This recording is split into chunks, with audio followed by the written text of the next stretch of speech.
વિદ્યાર્થી મિત્રો, અગાઉના વિડીયોની અંદર આપણે અરીસા વડે થતું પરાવર્તન અને તેનાથી મળતા પ્રતિબિંબોનો અભ્યાસ કર્યો. હવે આપણે ગોલીય લેન્સનો અભ્યાસ કરીશું. આમ તો લેન્સ વિશે તમે પ્રાઇમરીની અંદર પણ ભણેલા છો, લેન્સ વડે મળતા પ્રતિબિંબો પણ તમે ભણેલા છો. ચલો, લેન્સના પ્રકાર કેટલા કહો?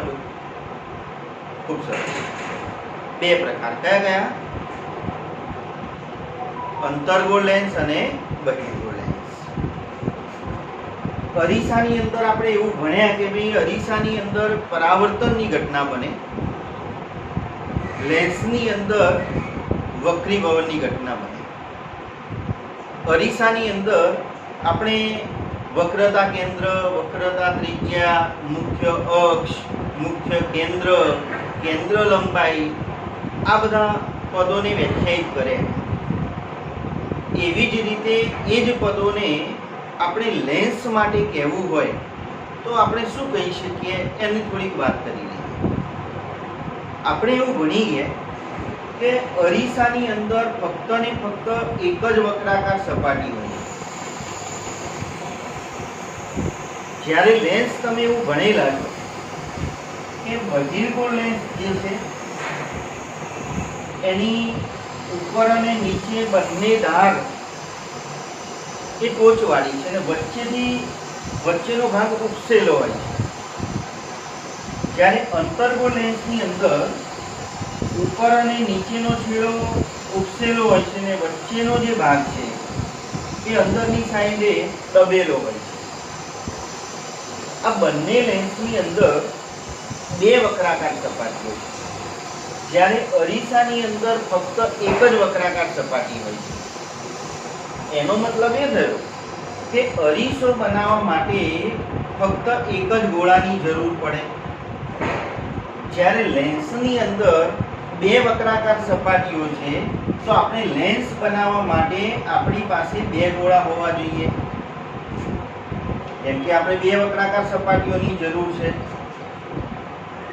તો અરીસાની અંદર જે વ્યાખ્યાઓ ભણ્યા એની એ જ વ્યાખ્યાઓ આપણે લેન્સ માટે છે, ફક્ત થોડા શબ્દો બદલવા પડે. માની લો કે અરીસાની અંદર આપણે એવું ભણ્યા વક્રતા કેન્દ્ર માટે કે અરીસો જે પોલા ગોળાના ભાગ રૂપે હોય તે ગોળાના કેન્દ્રને અરીસાનું વક્રતા કેન્દ્ર કહે છે. આવું ભણે. હવે આ જ વસ્તુ આપણે લેન્સ માટે કેવી હોય તો આની અંદર બે ગોળાઓ છે એટલે આપણે બહુવચનમાં બોલીશું.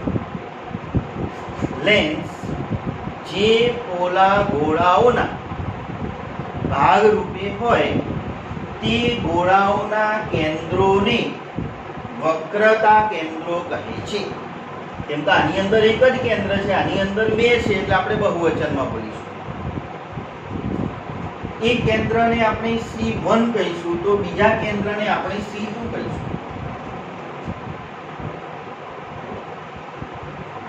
અરીસાની અંદર બીજું આપણે મુખ્ય અક્ષ ભણ્યા,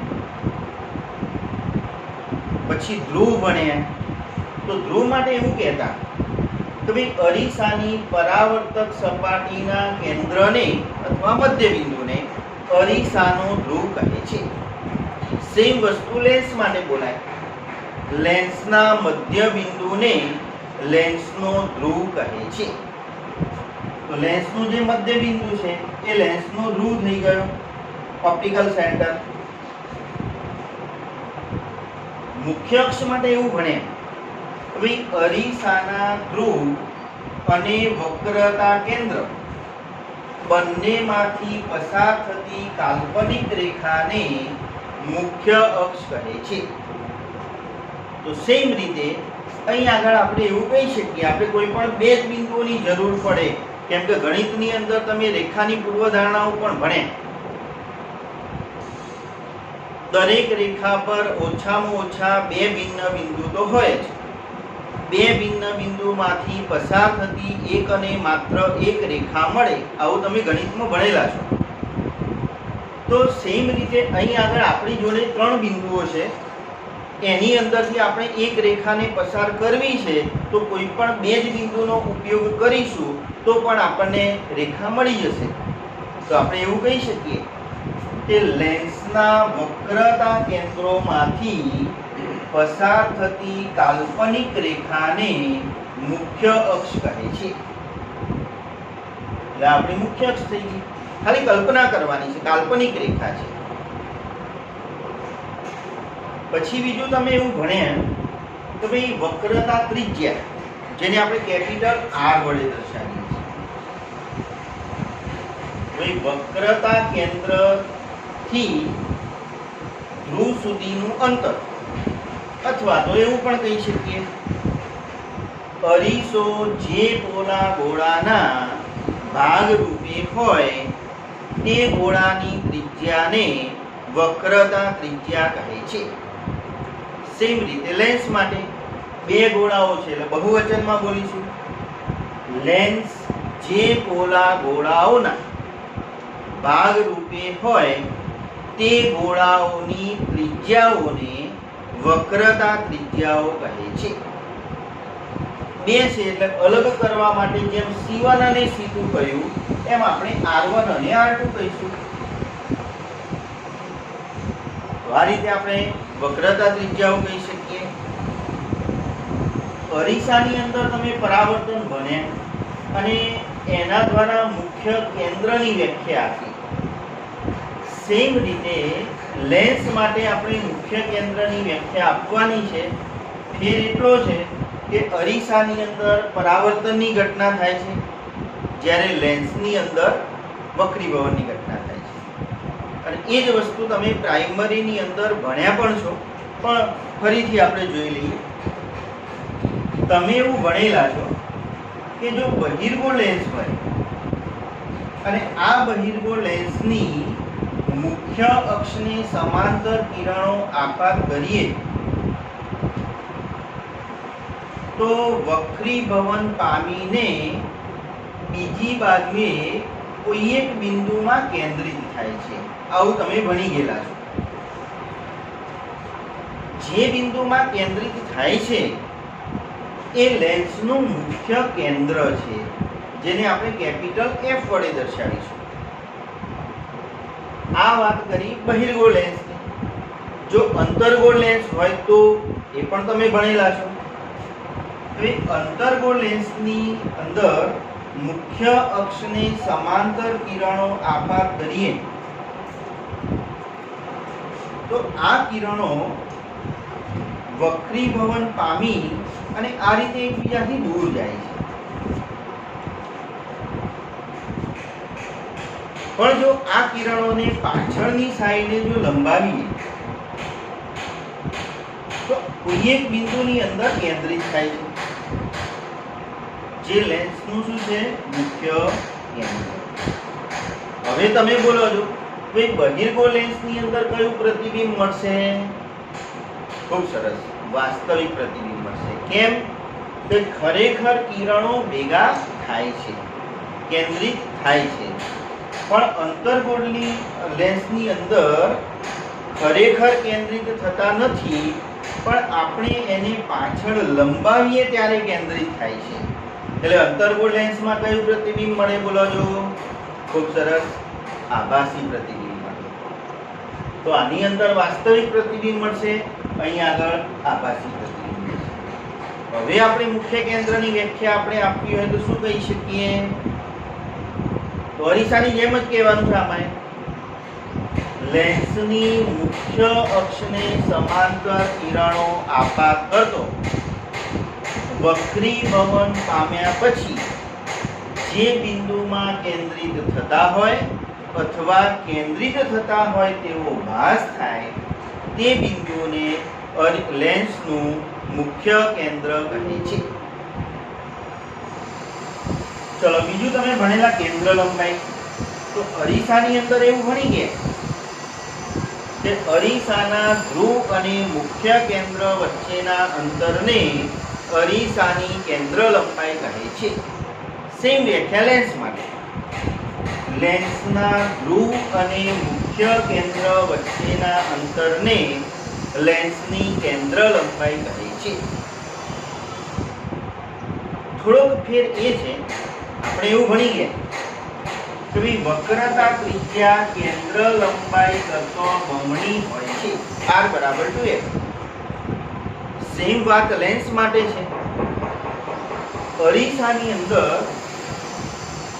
આપણે વક્રતા કેન્દ્રને c વડે દર્શાવીએ છીએ. એનો મતલબ એ થયો કે PC જે છે 2f છે. તો અહીં આગળ પણ વક્રતા ત્રિજ્યા કેન્દ્ર લંબાઈ કરતો બમણી હોય. એનો મતલબ એ થયો કે OF જેટલું જ અંતર ફરી લઈએ તો આપણને વક્રતા કેન્દ્ર મળે. પણ લેન્સ માટે આપણે c ને બદલે આપણે 2f લખીશું. શું લખીશું? 2f. ઓરિજિનલ મુખ્ય કેન્દ્ર આનું અહીં આગળ છે, પણ આટલું જ અંતર આપણે ડાબી સાઈડે લઈએ તો આપણને ગૌણ મુખ્ય કેન્દ્ર મળે. એટલું જ અંતર ફરી લઈએ તો આપણને ગૌણ દ્વિતીય મુખ્ય કેન્દ્ર મળે, જેને આપણે 2f કહીશું. સેમ વસ્તુ અંતર્ગોળ લેન્સ માટે પણ કહીશું. બરાબર? તો આ રીતે આપણે c ની જગ્યાએ 2f નો ઉપયોગ કરીશું. એટલે અરીસાની અંદર જો c છે ત્યાં આગળ આપણો લેન્સ માટે 2f છે. બરાબર છે? હવે લેન્સથી મળતા પ્રતિબિંબો જો મેળવવા હોય તો અરીસાની અંદર જેમ 3 કિરણો બને એવા જ 3 કિરણો આપણે લેન્સ માટે ભણીશું. પહેલું કિરણ અરીસાની અંદર એવું ભણ્યા કે ભાઈ અરીસાની મુખ્ય અક્ષને સમાંતર કિરણ આપાત કરતો પરાવર્તન પામીને મુખ્ય કેન્દ્રમાંથી પસાર થાય છે. સેમ વસ્તુ લેન્સ માટે. માનો કે આપણો લેન્સ બહિર્ગોળ લેન્સ હોય અને એની મુખ્ય અક્ષને સમાંતર કિરણ આપાત કરીએ તો વક્રીભવન પામ્યા પછી બીજી બાજુએ મુખ્ય કેન્દ્રમાંથી પસાર થાય. જો અંતર્ગોળ લેન્સ હોય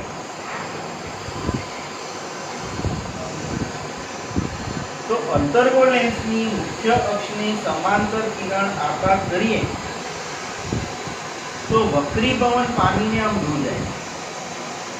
પણ જો આ કિરણને તમે પાછળની બાજુ લંબાવો છો તો ત્યાંથી પસાર થશે મુખ્ય કેન્દ્ર F માં. એટલે અરીસાની અંદર અને લેન્સની અંદર બંને માટે સેમ વસ્તુ. બીજી વસ્તુ, અરીસામાં એવું બને કે ભાઈ મુખ્ય કેન્દ્રમાંથી આપાત કરીએ તો એ કિરણ મુખ્ય અક્ષને સમાંતર થઈ જાય. તો સેમ રીતે લેન્સ માટે લેન્સની અંદર આપણે એવું ભણે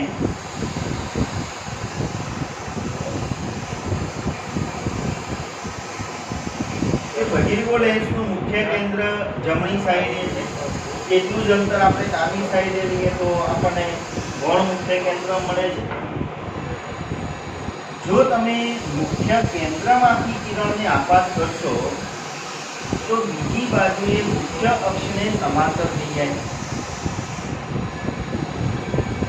આવું અરીસા માટે પણ અને લેન્સ માટે પણ ધ્યાન રાખવાનું કે અરીસામાં પરાવર્તન થાય, લેન્સમાં વક્રીભવન. ત્રીજું કિરણ થોડુંક જુદું છે. અરીસાની અંદર આપણે એવું ભણ્યા કે ભાઈ અરીસાના વક્રતા કેન્દ્રમાંથી પસાર થતું કિરણ એ જ માર્ગે પરાવર્તન પામે છે. તો લેન્સ માટે આપણે વક્રતા કેન્દ્રમાંથી આપાત નથી કરવાનું, પણ એના ધ્રુવમાંથી આપાત કરવાનું. ઓપ્ટિકલ સેન્ટરમાં ધ્રુવમાંથી જો તમે કિરણ આપાત કરશો તો આ કિરણ વક્રીભવન પામ્યા સિવાય સીધું પસાર થઈ જાય. કોઈ પણ પ્રકારનું એનું વક્રીભવન થતું નથી. સેમ વસ્તુ અંતર્ગોળ લેન્સ માટે પણ. એ અંતર્ગોળ લેન્સના ધ્રુવમાંથી પસાર થતું કિરણ વક્રીભવન પામ્યા સિવાય સીધે સીધું પસાર થઈ જાય છે.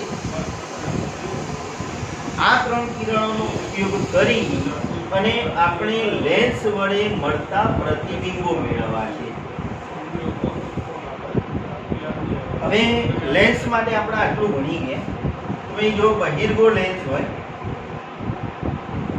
તો એનો ધ્રુવ, એનું મુખ્ય કેન્દ્ર, દ્વિતીય મુખ્ય કેન્દ્ર, આટલું જ અંતર આ સાઈડ લઈએ આપણને ગૌણ મુખ્ય કેન્દ્ર મળે, અને ફરી એટલું જ અંતર લઈએ એટલે ગૌણ દ્વિતીય મુખ્ય કેન્દ્ર મળે. આવું ભણી ગયા. એટલે અરીસામાં જ્યાં C હતો ત્યાં 2f છે, ફેર એટલો જ છે. હવે વસ્તુ મૂકવાની વાત તો અરીસા જેવી છે કે વસ્તુ હંમેશા ડાબી બાજુએ મુકાય. લેન્સની અંદર પણ સેમ વસ્તુ. વસ્તુનો જે સ્થાન અરીસાની અંદર હતો એ જ સ્થાન આપણે આની અંદર લેવાના છે. હવે પહેલા આપણે વસ્તુ અનંત અંતરે મૂકીશું, પછી ધીમે ધીમે આપણે વસ્તુને નજીક લાવીશું. હવે પહેલું વસ્તુનું સ્થાન અનંત અંતર, પછી નજીક લાવો એટલે 2f થી દૂર, પાછું નજીક લાવો એટલે 2f પર, પાછું નજીક લાવો એટલે f અને 2f ની વચ્ચે, પાછું નજીક લાવો એટલે f પર, પાછું નજીક લાવો એટલે ધ્રુવ અને મુખ્ય કેન્દ્રની વચ્ચે. એ શું પડશે? અરીસાની અંદર પરાવર્તન થતું હતું એટલે વસ્તુ તરફ પ્રતિબિંબો મળતા હતા. આની અંદર વક્રીભવન થાય છે એટલે પ્રતિબિંબો આપણને જમણી તરફ એટલે વસ્તુની વિરુદ્ધ બાજુએ મળવાના છે. બરાબર? તો આપણે એક એક જોતા જઈએ. માની લો કે વસ્તુનું સ્થાન અનંત અંતર છે.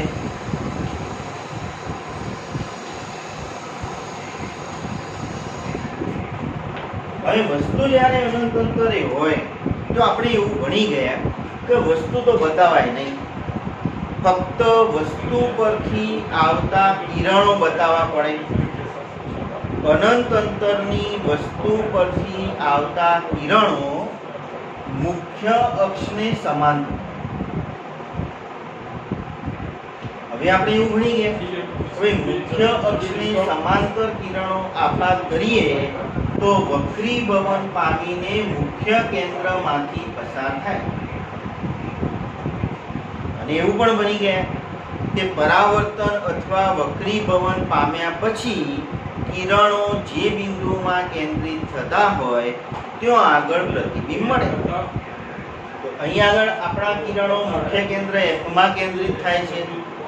એનો મતલબ એ થયો કે પ્રતિબિંબ મુખ્ય કેન્દ્ર F ઉપર મળે. તો પ્રતિબિંબનું સ્થાન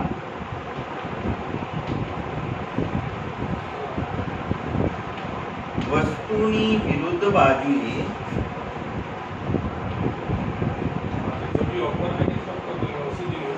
મુખ્ય કેન્દ્ર F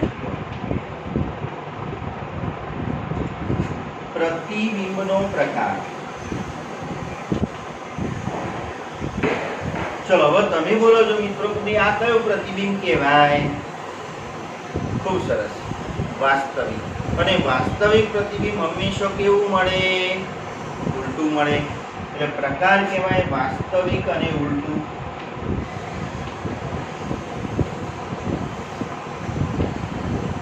ચલો પ્રતિબિંબનું પરિમાણ.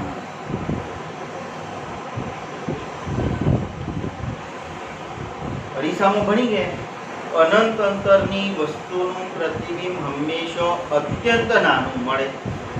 એટલે અત્યંત નાનું અથવા તો બિંદુવત લખો તો પણ ચાલે.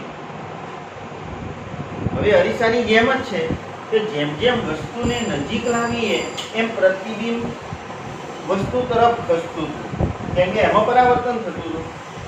પણ અહીંયા આગળ તો વક્રીભવન થાય છે. એટલે આપણે વસ્તુ જેમ જેમ નજીક લાવીશું એમ એમ પ્રતિબિંબ જમણી તરફ ખસતું જશે.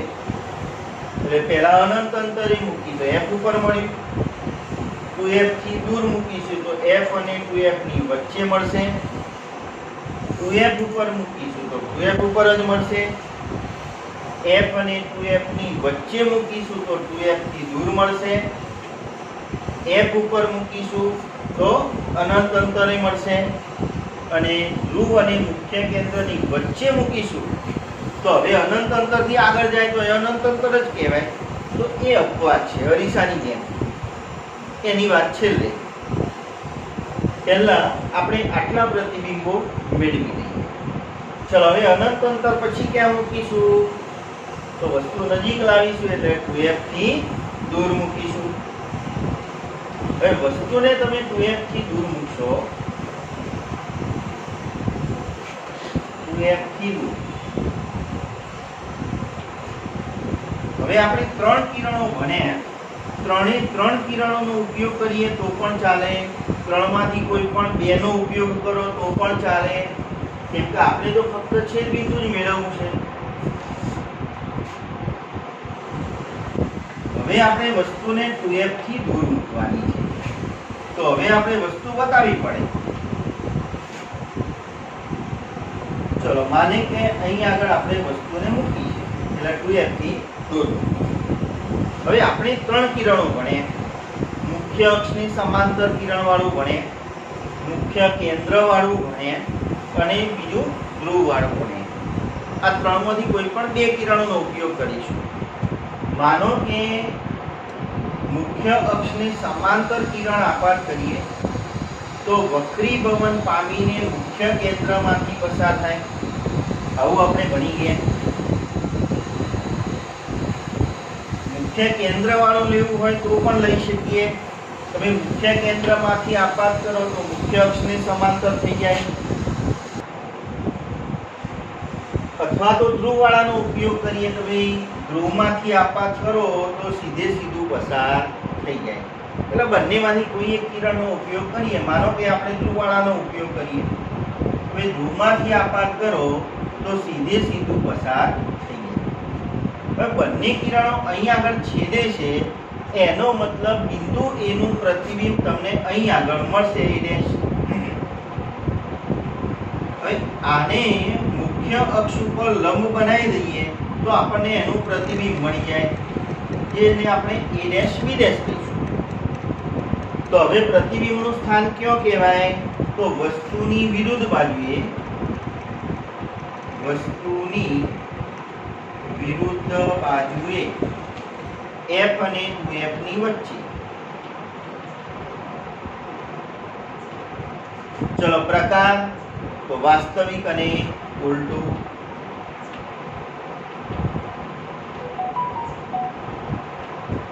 પરિમાણ, હવે વસ્તુ જેમ જેમ નજીક લાવીશું એમ એમ પ્રતિબિંબ દૂર ખસતું જશે, પણ જેમ જેમ દૂર ખસશે એમ ધીમે ધીમે મોટું થતું જશે. એટલે f ઉપર અત્યંત નાનું મળ્યું તો f અને 2f ની વચ્ચે વસ્તુ કરતો નાનું મળશે, વસ્તુ કરતો નાનું મળશે. અહીં આગળ લખીશું વસ્તુ કરતો નાનું. હવે જો તમે વસ્તુને હજુ નજીક લઈ જાઓ એટલે 2f ઉપર મૂકો તો પ્રતિબિંબ પાછું આમ ખસે એટલે કેવો મળશે? 2f ઉપર જ. પણ કેવડું મળશે? તો જેમ જેમ ખસે મોટું થતું જાય તો જેવડી વસ્તુ હોય એવડું પ્રતિબિંબ આપણને મળવાનું. બરાબર છે? ચલો એને જોઈએ.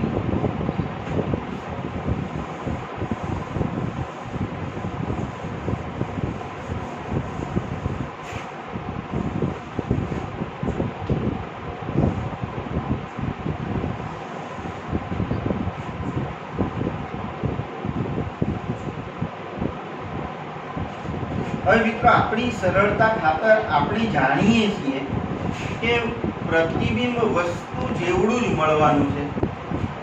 એટલે આપણે શું કરીશું કે 2f ઉપર વસ્તુ દોરી દીધી, વસ્તુ જેવડું જ પ્રતિબિંબ મળવાનું છે એટલે આપણે આની હાઈટ માપી લઈશું. 1 સેન્ટીમીટર 2 સેન્ટીમીટર જે હોય.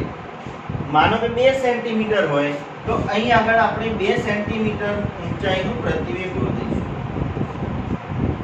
નહીં તો કિરણો દોરીને પછી કરવા જઈએ તો કાં તો આના કરતાં મોટું થઈ જાય કાં તો નાનું થઈ જાય, એવું પણ બની શકે. એવું ન થાય એટલે આપણે આ રીતે કરીશું. ચલો પહેલું કિરણ આપણે મુખ્ય અક્ષને સમાંતર આપાત કરીશું. તો વક્રીભવન પામીને મુખ્ય કેન્દ્રમાંથી પસાર થાય, પણ ધ્યાન એ રાખવાનું કે એનું પ્રતિબિંબ આપણને અહીં આગળ મળવું જોઈએ. તો વક્રીભવન પામીને કિરણ પાછું a' ની અંદર જવું જોઈએ, તો જ આપણું પ્રતિબિંબ કયો કહેવાય, બાકી કહેવાય નહીં. ચલો ધ્રુવમાંથી આપાત કરીશું તો સીધે સીધું પસાર થઈ જાય, એનો ઉપયોગ કરો તો પણ ચાલે, અથવા તો મુખ્ય કેન્દ્રમાંથી આપાત કરો તો મુખ્ય અક્ષને સમાંતર થઈ જાય, એનો ઉપયોગ કરો તો પણ ચાલે. ચલો આપણે ધ્રુવવાળાનો ઉપયોગ કરીએ. તો ભાઈ ધ્રુવમાંથી આપાત કરો તો વક્રીભવન પામ્યા સિવાય સીધે સીધું પસાર થઈ જાય, એટલે અહીં આગળ આપણને a' મળી જાય. તો ચલો હવે પ્રતિબિંબનું સ્થાન, તો વસ્તુની વિરુદ્ધ બાજુએ